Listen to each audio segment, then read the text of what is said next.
Disinilah saatnya konsumen soulmate bersuara. Di saat brand yang menjadi sahabatnya sedang mengalami kesulitan.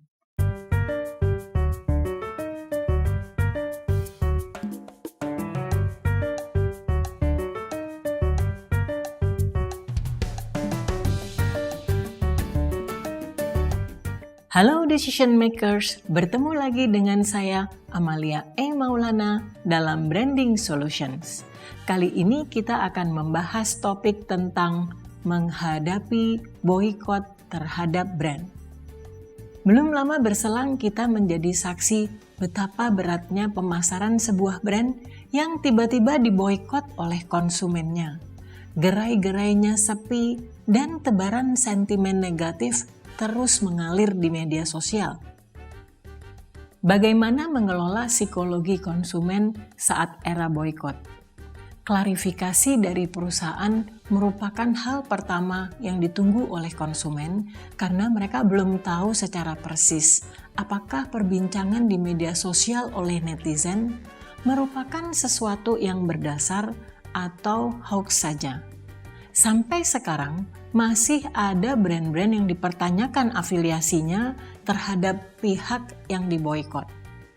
Membuat statement yang berisikan klarifikasi posisi perusahaan adalah satu hal yang penting tetapi tidak cukup untuk membereskan permasalahan krisis ini di mata konsumen. Pada situasi di mana brand terkena boikot yang kadarnya lumayan berat, kredibilitas brand sedang sangat rendah. Di titik ini, eksekutif tertinggi perusahaan, bahkan pemilik perusahaan sekalipun, tidak dianjurkan untuk terus-menerus membela diri di depan publik. Semakin banyak berbicara, maka semakin tidak simpatik publik terhadap perusahaan. Pihak yang bisa membantu menurunkan temperatur adalah pihak ketiga, bukan yang merupakan bagian dari jajaran perusahaan.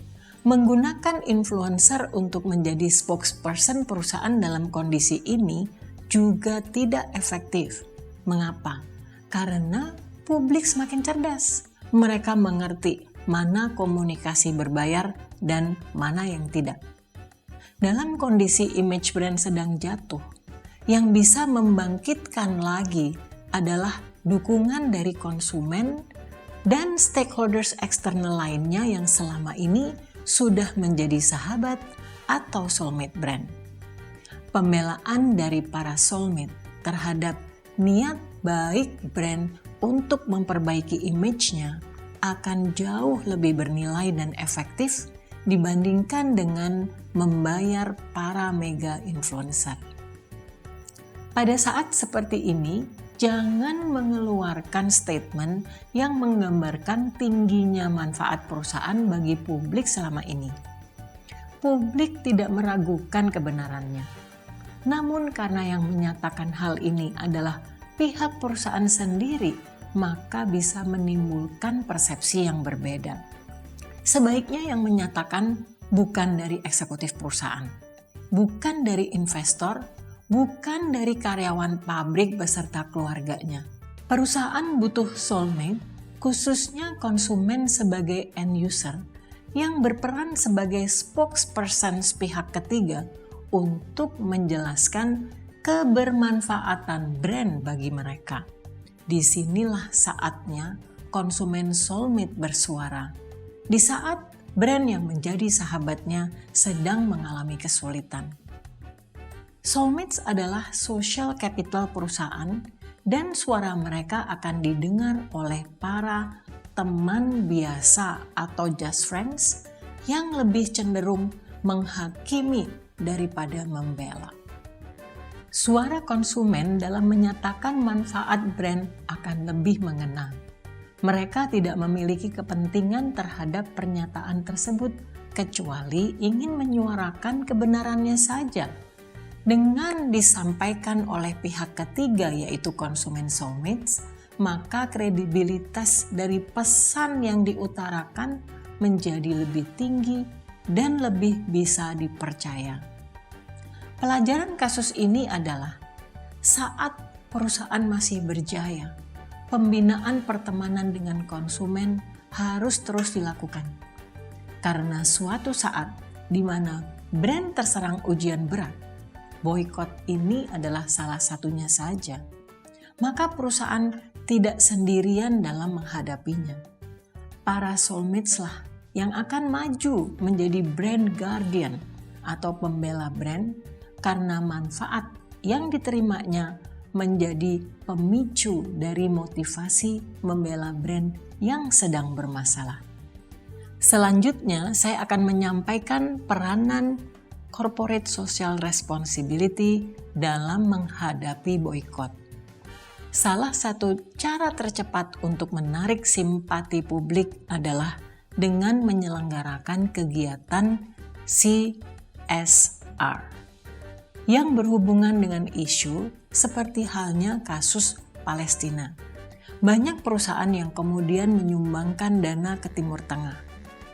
Namun yang menarik, sebagian perusahaan masih enggan berpihak secara tegas dan mereka masih mencoba untuk netral dengan menyebutkan bantuan dana ini adalah untuk korban kekerasan atau korban perang. Padahal di sisi lain, publik yang mencerminkan sebuah segmen konsumen yang nyata-nyata memihak Palestina, mereka merasa bahwa kegiatan ini hanya untuk menyenangkan hati saya saja dan tidak menunjukkan sikap yang jelas. Ini terlihat bahwa perusahaan hanya berusaha menyelamatkan dari keterpurukan penjualan, tetapi tidak mau menunjukkan empati yang paripurna. Di situasi ini, publik akan terbelah responnya. Sebagian melihat ini sebagai suatu kegiatan yang simpatik, namun sebagian akan melihatnya sebagai kegiatan yang hipokrit, kegiatan yang kesannya positif, tetapi menyisakan aftertaste yang pahit. Ini akan tetap mempunyai efek terhadap penurunan brand equity jangka panjang.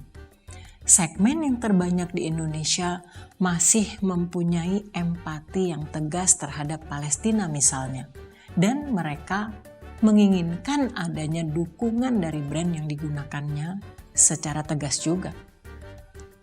Jadi decision makers, dari berbagai yang bisa dilakukan ketika brand Anda terkena boykot, ada dua hal penting. Pertama, memobilisasi konsumen soulmates untuk menjadi spokespersons. Dan yang kedua, ketika menjalankan kegiatan CSR, lakukan dengan sikap yang tegas terhadap isu. Saya Amalia E. Maulana, sampai jumpa dalam Branding Solutions berikutnya.